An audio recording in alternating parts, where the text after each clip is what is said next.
There we go. This is it. We're rolling. Episode 464. No Laugh Track Podcast. My name is Justin Severson here at Acme Comedy Company in Minneapolis. I am here with someone I have not seen. I've not been in the same room with since January 2018, Isaac Witty. Is that long ago? Yeah, that makes sense. 1920. Yeah. January 2018. Gas That's was funny. 97 cents a gallon Wow. back then. You and I were teenagers. We could ride a Ferris wheel for a nickel. And we did every Saturday. You're darn right we did. And then we went and saw a double feature with a matinee. The Swamp Man. Yes. Creature from the Black Lagoon in 3D. It was a hell of a time. Yeah. And then COVID hit, and now here we are. Yeah. Yep. Everything's so much more expensive now.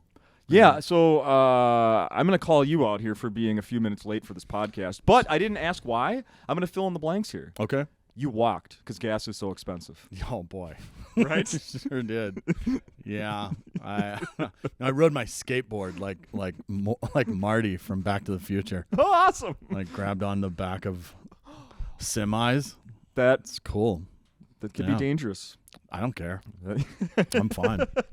Well, it's great to have you here, Isaac. It's been, like I said, been a while. 4+ years since we've done this. It's been a while. Yeah, that's crazy, man. And as I was saying to you briefly before we started, that there was a time in that period where I was like, so there was like a, there tends to be sort of a rotation, like a, where you end up seeing the same faces, whether it's, yearly, every 2 years. Someone that, had been local, that I would just run into you here after a show at the bar or something. Yeah, I used to be around a lot. That's so funny. You saying December? That was January of 2018. That's when I was last on. Yeah. I was an active meth head at that time. Isn't that funny? How you wouldn't have guessed? I bet. But yeah, I was. I started smoking meth in 2017, and I stopped smoking meth December of 2018. When I had my encounter with God. Oh my God. Yeah, and I was right in the middle of it last time I was here.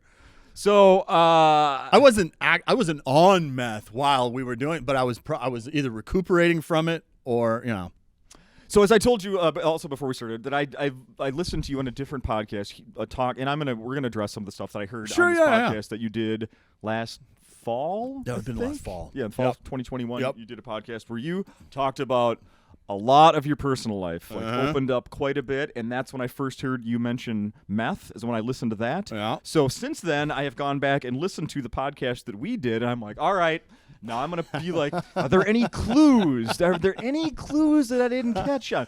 Was he high that day? Did he mention something like that I could have, connect? I don't know, but really no. I was really good at hiding it. You were really good at hiding. I'm telling you, there's not a clue whatsoever. Yeah. No. So you really did re-listen to it? Yes, I promise you. Yes. And you were thinking it'd be like, so how did I miss it?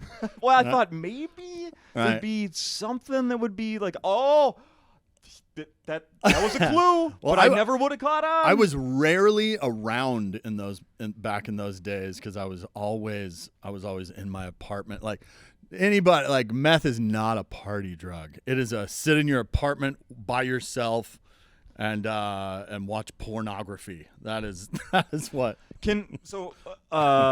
Yesterday I found out about some Instagram account that's run by these people in a neighborhood in South Minneapolis here. Right. They have tons of drug use, just a lot of...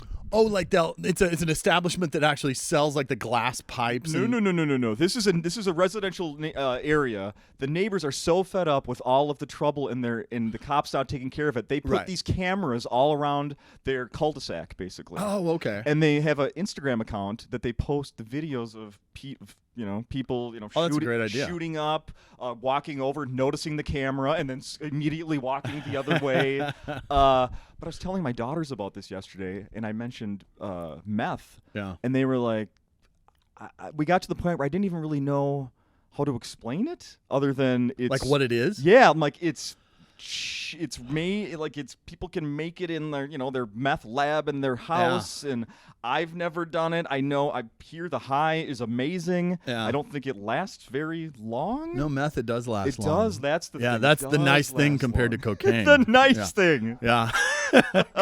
Coke is like your first line lasts about 30 to 45 minutes, and meth, it's like you take a hit of meth, you're gonna feel it for an hour and a half. Really? But you're not. But it's the nature of you're never high enough. You need. I'm high, but I'm not quite high enough. Then you always have that feel. Okay, well, I'm not going to correct myself and tell my daughters that.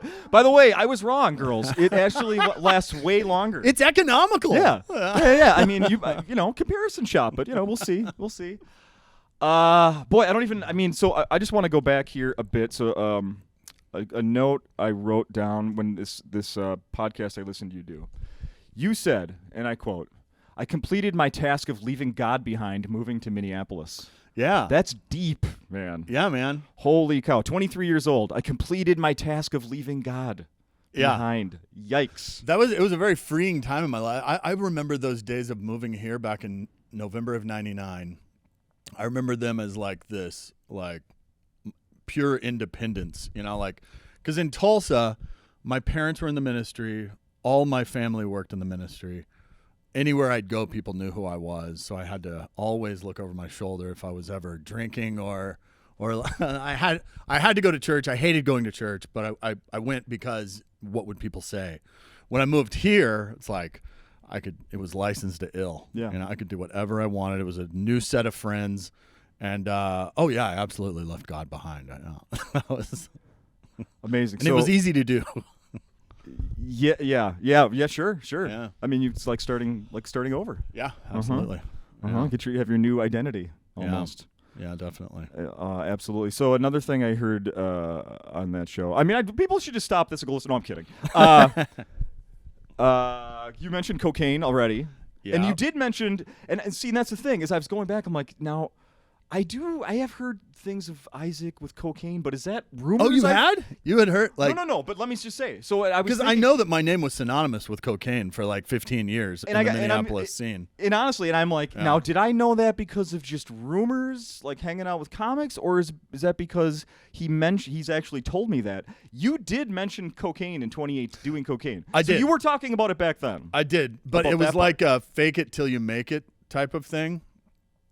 I actually in 2018, I had decided my nose doesn't work anymore, and I wasn't doing coke anymore. I was doing meth and Adderall because Adderall was like this thing I discovered probably in 2008-ish around there, and I just loved it because it lasts so long and it's this euphoria, and I did meth because I couldn't find Adderall because it's pretty much the same thing. Okay. But cocaine was a love affair that lasted about 15 years. I don't think in that podcast, this is interesting. This was in 2013, December of 2013, right around the time when everybody else was dropping like flies around here. I went up to do a gig in Black Bear Casino, right? And it was this Wednesday night one-nighter. And I went to go get some Adderall from my dealer, and he was like, I got this 50 bag of Coke. Do you want that too? And I was like, hey, sure. I took that thinking I'll do that after the show. Went up, did the show. After the show, went up to my hotel room, did 2 lines, and on my way down in Black Bear Casino, I realized this doesn't feel like cocaine. That guy also deals heroin. Oh, my God. And I just now did 2 lines of heroin, and I don't have any resistance to heroin. So the next thing, I thought I'd be able to ride it out. And I was sitting at a blackjack table, and every time I'd win, she'd be like, sir, you need to take your winnings. And I was nodding out and stuff. Next thing I remember, I was on the ground, and a paramedic was in my face saying he's back. Oh, my God. Yeah. So I was supposed to be the first one of it would have been me, Gus, Bill, within the same year. Yeah. Jesus. Isn't that crazy? Wait, so that happened to you, and then did you share that with those guys? I told some people, and I was doing coke again about a month later. Yeah. And I told everyone. I went on several. The difference between all the other times and this time is I actually have stayed clean for the last 2.5 years. Yeah, congratulations, by the way. Longer than that, actually. But But the other times I would always be like, I'm definitely done now. This is crazy. I cannot continue to do this. Yeah. And then the next time I'd have 3 drinks. I think I could do it again. That's what I was. It was an endless cycle. It was pretty. Were you ever a cigarette smoker? Yeah. Yeah. Yeah. I quit smoking cigarettes the last time Peyton Manning ever won a Super Bowl. And it wasn't because of that. I just remember that was the night. Okay. When he was with the Denver Broncos. Yeah. And I was like, I'm quitting smoking after tonight. And I actually did it. You did it. And then years later, I'd be like bragging about, I don't smoke anymore. I'm smoking meth. Smoking cigarettes, that'll kill you, man. I don't know how you guys do that to yourselves. Don't you care about your health? Oh, cigarettes. Look at these people. They're just like, outsiders of society now. Gross. Do something you have to hide in your house because you're ashamed. The joke I've been doing lately, I like doing is what is it? I want to smoke cigarettes again. I'm thinking about starting to smoke cigarettes again, because compared to gasoline and eggs and milk, they really don't cost that much. No kidding. And at this rate of inflation, I can't afford to live much longer anyway. Yeah. There's no that one. It hits very close to home. Yes, yes. Yeah. So how? Obviously, you're here doing comedy this week. Let's talk a little about So where's your comedy career right now? So I didn't do stand up. I just look at it as I took a long break before it was popular. I stopped doing stand up about probably about summer of 2018, and then I started again about a year ago. Okay. So everyone else had the pandemic, and I was already in a break. All right. Yeah. So let's go back. So you were here doing a week at Acme. Yeah. January 2018. You're saying that summer you then decided to take. I just quit. It just all fell off. Of course, my life was in complete turmoil. I quit a lot of stuff. You were doing meth at the time regularly. I quit hanging out with people. I quit doing everything, and then I started enjoying. Like sometimes churches would ask me to come tell my testimony about what happened to me, and I would do some stand-up.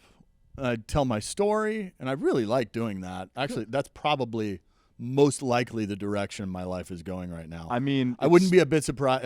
It sounds like another planet that I'm talking about right now because I'm still not even close to that, but I wouldn't be surprised if 5 years from now I'm like a preacher. It seems. I mean, sitting here across from you, I could see this. I probably will be. Yeah. Yeah, but for the time being, I like doing comedy in churches, and then tell my story about what God's done in my life. That's typical. But I recorded Dry Bar. What? When did you do that? I recorded Dry Bar in October. It's not out yet. Not out yet. Okay. No, it takes a long time for those things to come out. Oh, they had to cut out all the curse words. Yeah.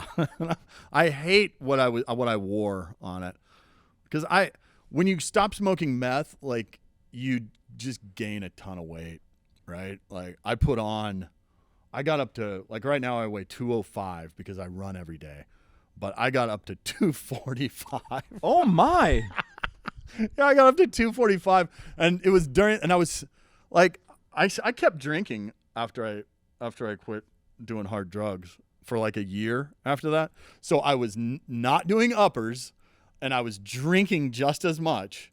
So which one day, and I was on antidepressants, and those are not good for weight gain, weight loss. And so one day I looked in the mirror and I was like, I'm fat. How did this happen?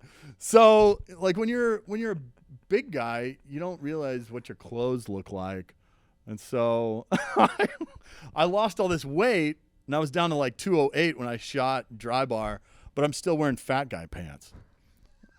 I don't know why no one said, hey, those pants don't look good. No. But, whatever. I'm wearing a flannel and big baggy skater pants.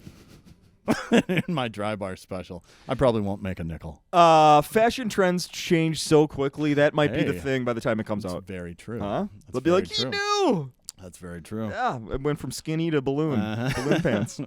Yeah, so I just now went on a bunch of shows with a friend of mine, Adam Bush. We did a bunch of churches recently. I like it. So that's what I've been up to really. So and I'm a school bus driver. Really? Yeah, I'm a school bus driver. Yeah. Did you have that? Did you have to go get that special license? Mm-hmm. Yeah. I have a B-class CDL. Yeah, it was not easy to get. I don't ever want to take that test again. Yeah. But, kids are crazy, Like I drive in Atlanta, so it's like I'm the white person in the bus. I'm the, it's great. Yeah. But like these kids are like, I have like a route of apartment complexes. So these are like really hardened kids. Like Sure. but they're funny, man. Like there's this one kid, he goes, Tyrone just now he smashed my head up against the window. And I was like, you can't be doing that. What did you? And he goes, no, I didn't do that. And he goes, it was here. And he pointed to the metal, not the glass. Oh, words matter, Isaac. All right. That was his argument. And I was like, Tyrone, that's worse. That's worse.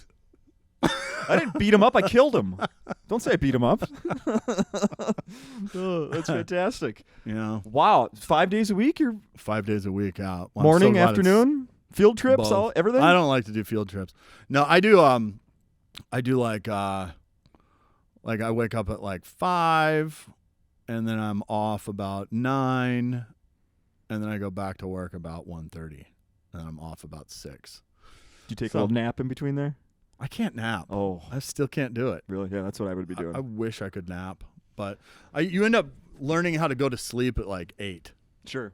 Which is not what I'm used to in my previous life. That's another thing that'll keep you out of trouble too, right? Yeah, definitely. Yeah, so January 2018, you were obviously still living in Minneapolis. Yeah. And then when did you move and where did you go? December of 2018, that's when I went back to Tulsa for therapy and everything, and I hadn't quite admitted that I was on drugs, but that was December of 2018. I moved back home to Tulsa. Okay.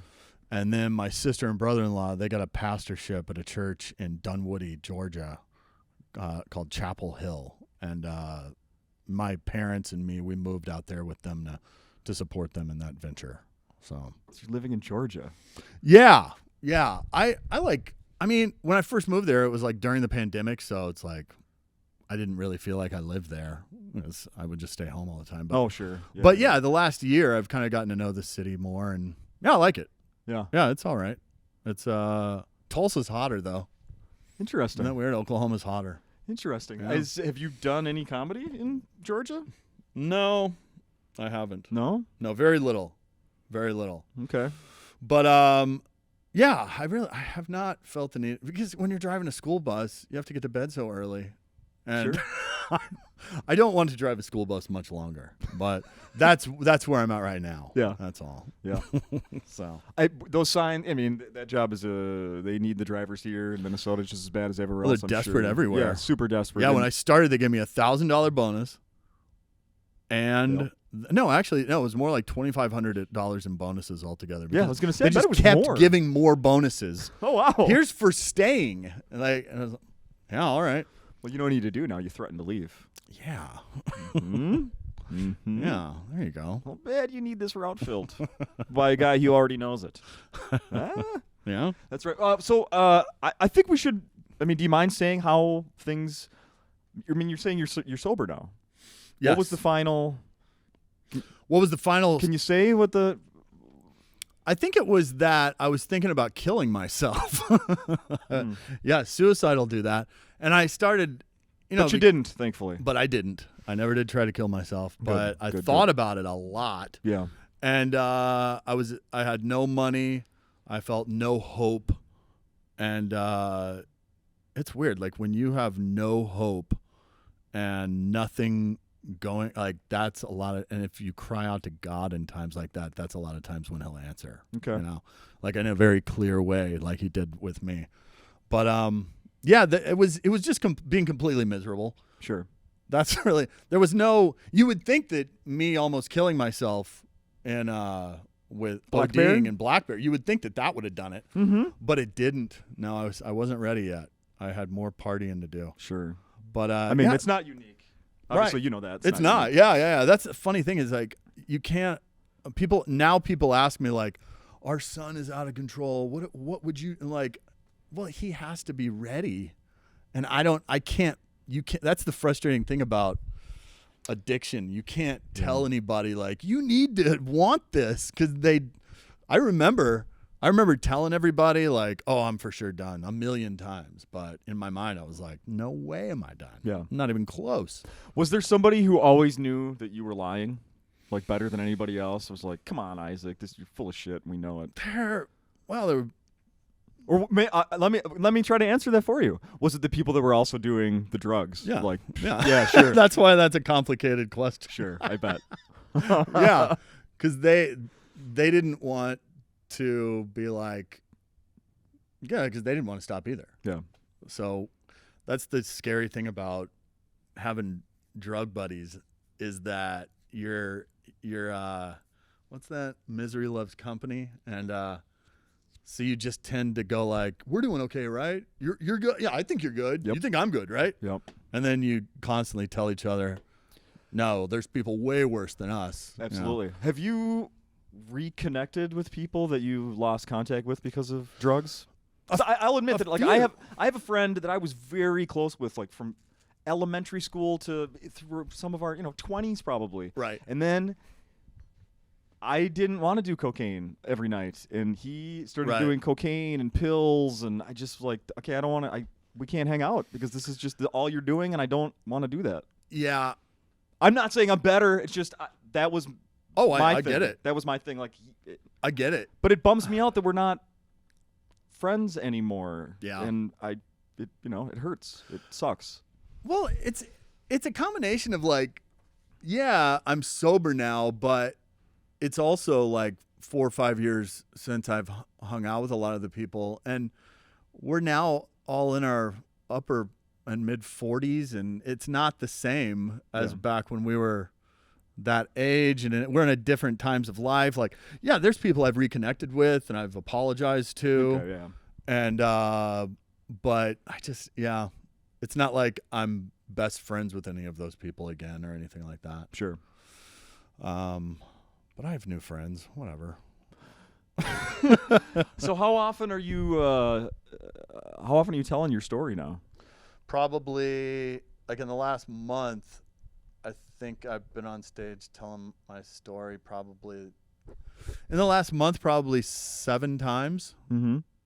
And every time I get a little better at it, because you forget like comedy, it couldn't be more obvious. Well, I don't know. There's a lot of people that are like, I know I'd be really funny up there, but like it's pretty obvious that comedy is something that it takes a while to get get good at it, and it's the same thing with telling a sad story or an inspirational story or a story in general. It takes chops to learn how to tell a story well and leave out this part, and and so I'm kind of learning how to tell my story, which is an interesting thing to do. I've never done anything like that before. Yeah. How has it been being back in Minneapolis? It's funny, like Minneapolis is like now after having been away for a while, I'm constantly blown away at how little Minneapolis has any type of nostalgia. Really? That's what strikes me. Everywhere I look, it's like buildings being torn down and new ones being put up. And that's very true. Like there's all this stuff like, oh, that's out of business, and now that's like. Last time you were here was right after the Minneapolis Miracle. It was like a week after that football game. Oh, really? Yeah.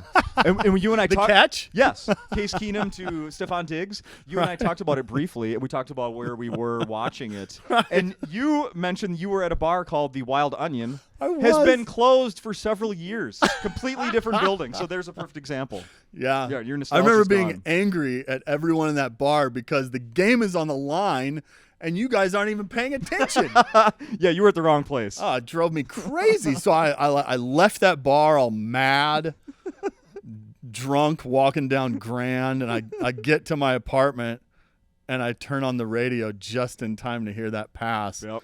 and it was the most empty feeling because it's like the most amazing thing just happened. It's like, I'm all alone. No one to say yay with. High five? Air? High five? Oh, it's awful. The Minneapolis. When did you come back to town for this week? What's that? How long have you been back? I got back. See, I was it's so funny, like being here, like with what I've been doing the last month. On Father's Day, I was speaking at a church in Wichita, Kansas on Sunday morning because I was the speaker that day. Okay. And that sounds so funny to say now. But that's yeah, you now. That's me now. So I drove up from Wichita about a week ago, day after Father's Day. And I work with my friend Rocky. I sell door-to-door trash service. So if there's anybody listening and you're paying and you're not happy with your current trash provider, I can set you up with curbside waste. What? And I can save you money. Hey man, you got to have a lot of side hustles in today's world. Don't I know? That's seriously what I do. It's fun. It's kind of a fun job. I go door to door, and and their can is out there, so you know what trash service they use. So it's like, hey, most people with that trash company are paying this. Am I right? And they'll be like, yes, I can get you down to half that amount. And then every contract I sell, I get paid. Yeah. You're doing that like this week? You were doing that? Not this week. Oh. I did it last week, and I'm going to do it for the next 2 weeks before I go back to Atlanta. Get out of here. Yeah. What an odd gig. I love it. It's really weird. Yeah. Has someone ever recognized you? No one ever has. No. There's a it's very possible doing that around here. Yeah, that's possible. Yeah, that's true. I don't know what I would do. Well, whatever. Yeah, it'd be fun. But yeah, it's all like Maple Grove and Osseo. It's never Minneapolis because the city does their trash. Right. Yeah. Oh, and tons of problems with that. But that's a whole nother topic. Oh, okay. Yeah. All right. Interesting. Very interesting. Yeah. Well, I moved to Wisconsin, so I don't know. Can you help me over there? No, I can't. No? Nope. We're in Wisconsin? Just over the border in Hudson. Hudson, yeah. Yep. All right. It's Minnesota East, basically. I want to do before we leave here. I do want to do the thing I always do with guests. I did it last time you were here. I'll bring up a news story from your hometown. Oh, okay. Okay. I just listened back. I've already forgotten the one we did last time. It's what was it? Oh, it was some Elvis artifact, a Dixie cup he drank out of. It was being sold on eBay, and I was telling you about that. And we found out that you guessed he'd performed at some civic center in Tulsa, but it was actually at a pavilion near the state fairgrounds or something. Oh yeah, the pavilion. Yeah. In any case, did you see? I saw Candlestick perform there. Are you still a big baseball fan? Not as much as I once was, but I follow the Twins for sure. Follow the Twins. Did you see comedian Joe List? You know who he is? Yeah.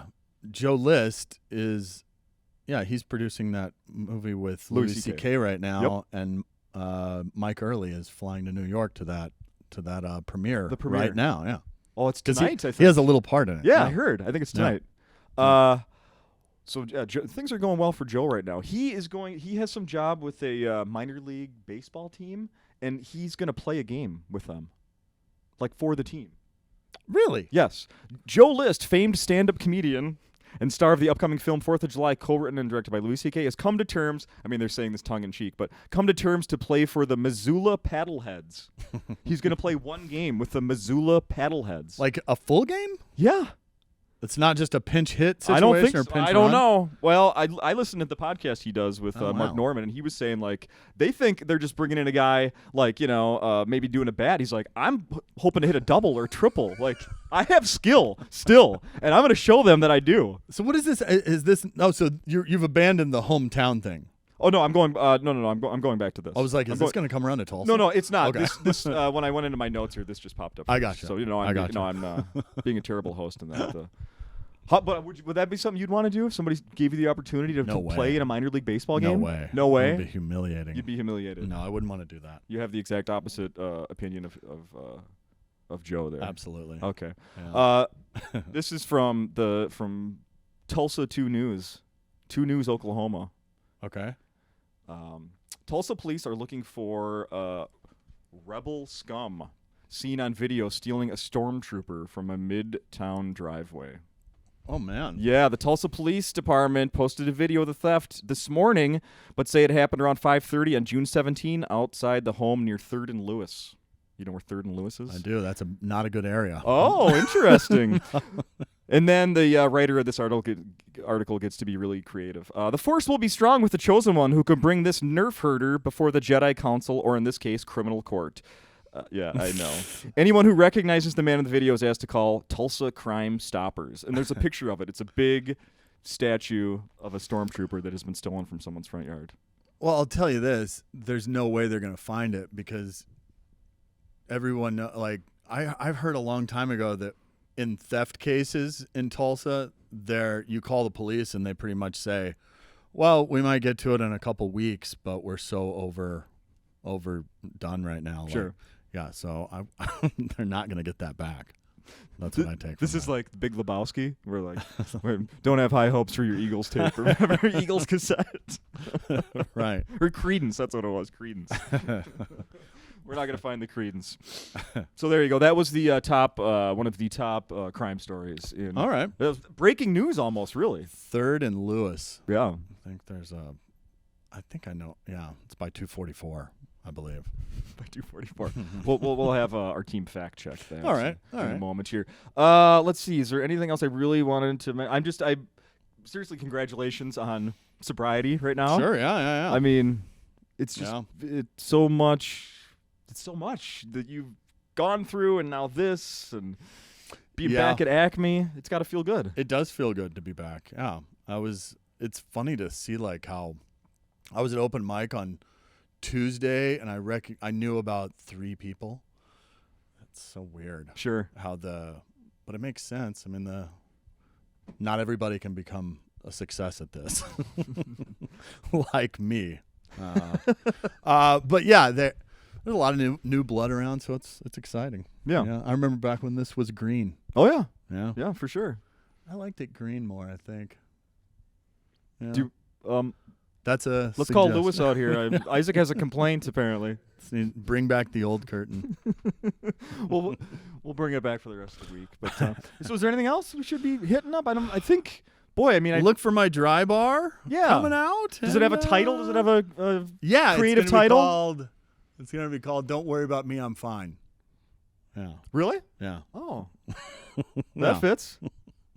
Yeah, because I was going through potential names. And I was like, I hate it, but I think I'm going to do this because then my friend was like, you always say this on stage. You should name it that. And I really like that. So Don't Worry About Me, I'm Fine. That's what it's going to be called. I like it. You have any idea when it's coming out? No. No, I don't. They're really, really releasing them slowly now. Okay. So I just remembered, one thing that I was going to kick myself for not asking you about, and that's that one of the clues that you were missing in action is that you used to be a fun follow on social media, and then you vanished several years ago. Well, back when Trump got elected, here's what happened. I'm from Oklahoma, and I don't agree with people's politics around here for the most part. And when I heard people talking bad about Trump, I would hear in my meth head back then, I would hear them they're talking about my mom. They're talking about my family. Oh, shit. That's how I took it. Yikes. Right? And I went full bore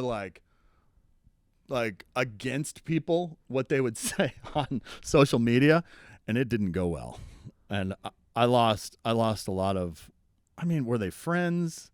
I became known as I never did. It's not like I was ever instantly I love Trump, but when I saw how much they hated Trump, I was like, I love Trump. I don't remember this at all. I can't even. That happened. Yeah. Did I see that and think you were joking? I might have thought you were joking. Maybe. And I mean, just to a lot of people went way too far with politics back then. But yeah. But I for sure, I was trying to ruin it for myself. You know, like I Oh my God. I was trying to be a curmudgeon, and I pissed people off, and that's what happened back then. Oh my goodness. And so after that happened, I was like, you know what? I think it's best for me and for everyone if I get off social media completely, because I can't stand to hear some people, the things they say, and then you can't say anything back to them because they cancel you. Yeah. Like you're not allowed to have a different opinion. Yeah. So I was like, I'm just leaving. I don't want to do it anymore. So yeah, I used to host the Be Facebook Annoying Day. Yes. Yeah. And there was Yes. one year that it went really well. I remember we talked about it on the and podcast. everybody one year. had so much fun with it. Yes. And then the next year, that was when that was the first sign that everyone was going crazy online. It was about 2015. Like in 2014, everyone thought it was funny. Or maybe it was 13, everybody thought it was funny. And in 14, that's what it was. And then in 2014, everybody got offended. And so I remember being like, what's happening to society? Yeah. That's weird. This went so well last year. It's them. It's them.